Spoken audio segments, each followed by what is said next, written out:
പാപത്തിൻ്റെ ഹീനത വളരെ വലുതാണ്.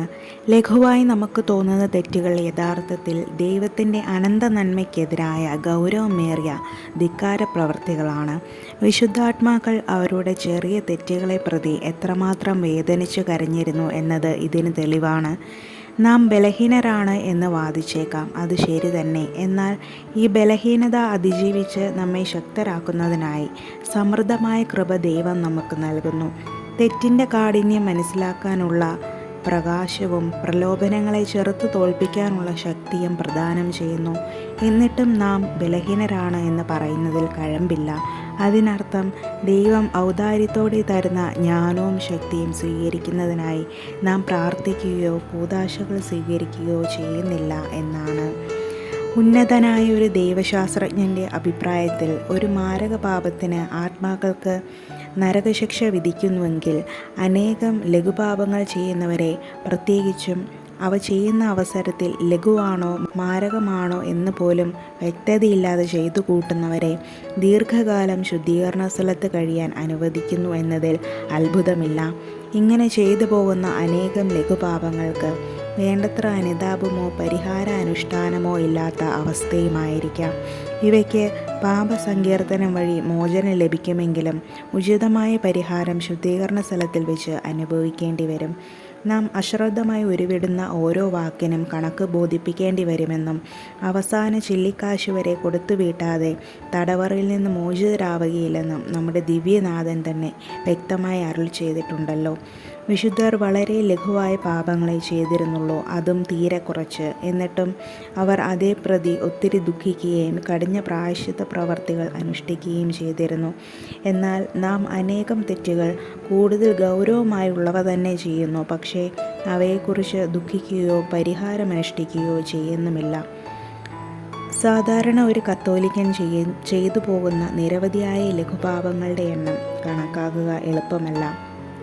ആത്മപ്രശംസയുടെയും സ്വാർത്ഥതയുടെയും വാക്കാലും പ്രവൃത്തിയാലുമുള്ള ജഡികതയുടെയും അനേകം രൂപത്തിലുള്ള തെറ്റുകളും, സ്നേഹരാഹിത്യത്തിൻ്റെ ചിന്തയാലും വാക്കാലും പ്രവൃത്തിയാലുമുള്ള തെറ്റുകൾ, മടി, സുഖലോലുപത, അസൂയ, മന്ദത തുടങ്ങിയ നിരവധി പാപങ്ങളും ലഘുപാപങ്ങളുടെ പട്ടികയിൽപ്പെടും.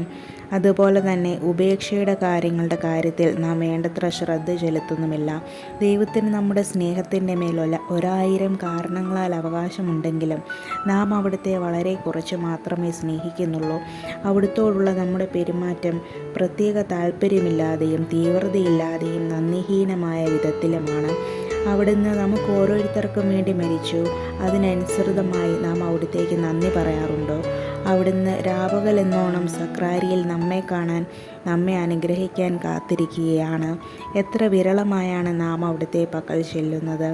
അവിടുന്ന് നമ്മുടെ ഹൃദയങ്ങളിലേക്ക് വിശുദ്ധ കുർബാനയിലൂടെ കടന്നു വരാൻ ആഗ്രഹിക്കുന്നു.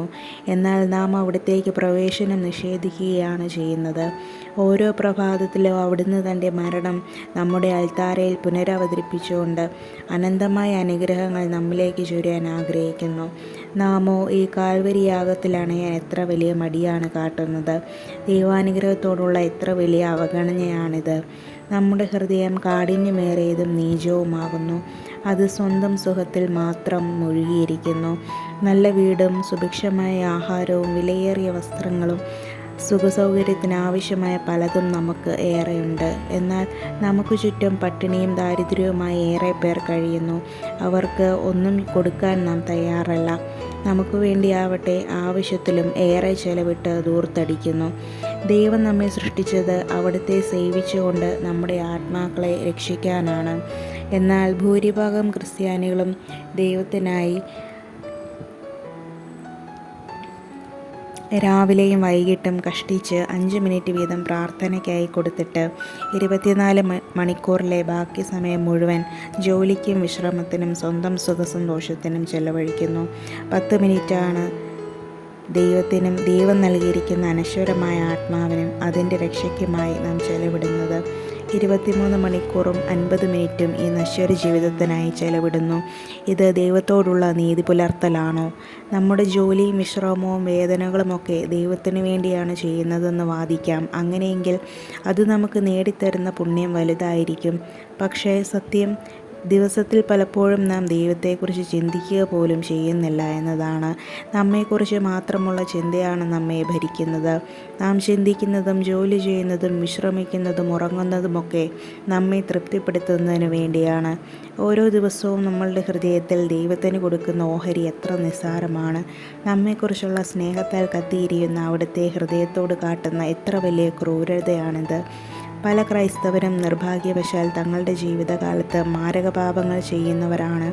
അത് അവർ കുമ്പസാരത്തിൽ ഏറ്റുപറയുമെങ്കിലും ചെയ്തു പോകുന്ന മാരകപാപത്തിന് തക്ക പരിഹാരം ചെയ്യാൻ ശ്രമിക്കുന്നില്ല.